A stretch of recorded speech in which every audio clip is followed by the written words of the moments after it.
6,000 years of Chinese history in 100 seconds. Let's do this one.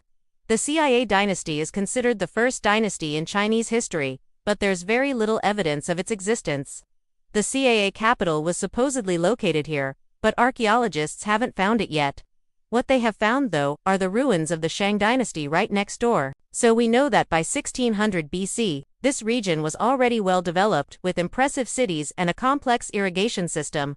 But who came before the Shang? Well, the authors of the first two chapters of the Bible tell us that the first king of China was none other than Nimrod, the great-grandson of Noah, who established his empire in Shinar and taught the people how to build cities. The biblical account actually describes the Xia dynasty pretty accurately, even saying that the emperor's capital was called Babel.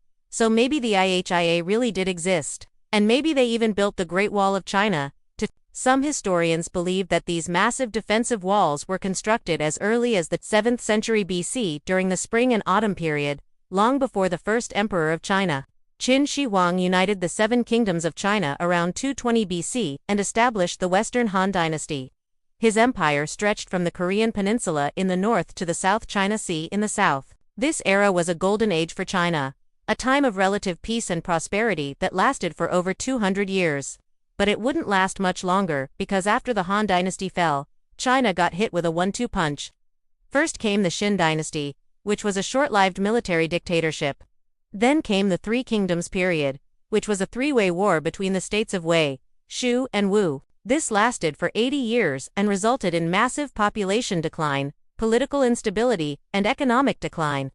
In the midst of this chaos, a man named Sima Yan founded the Jin dynasty in 266 AD. He moved the capital to Luoyang and established a new government bureaucracy. In an effort to restore order to the empire, he divided China into 8 administrative regions and appointed loyal ministers to govern them. But while the empire was saved from total collapse, the damage had already been done. China had gone from this to this in just a few short decades. The population, which had reached 50 million at the height of the Han dynasty, was now less than half that size. Despite this setback, the Jin quickly recovered, and by the year 420, China had once again become one of the most densely populated places on Earth. However, this prosperity didn't last long either.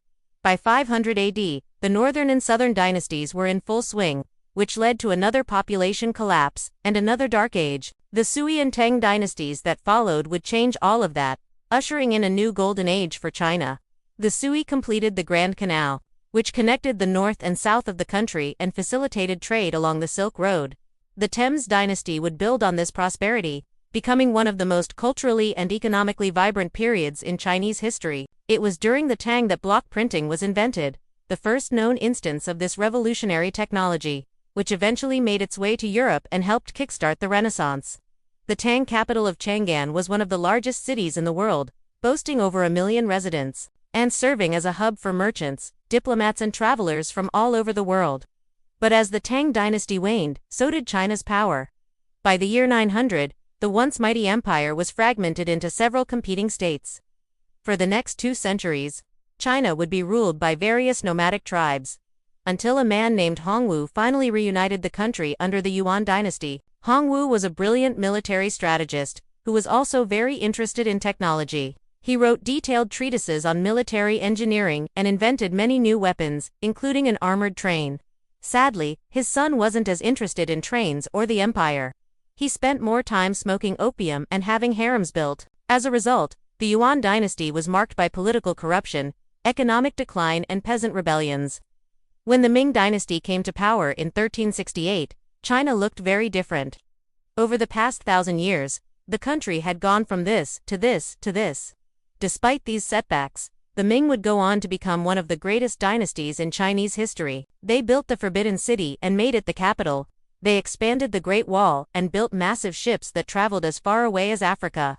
They also created a new type of porcelain that became very popular in Europe. But as the Ming waned, China entered a long period of civil unrest and foreign intervention. The Qing dynasty was the last imperial dynasty in Chinese history. They would go on to implement many reforms to modernize the military and the economy. But despite their efforts, China would eventually lose the Opium War to the British and the Sino-Japanese War to Japan.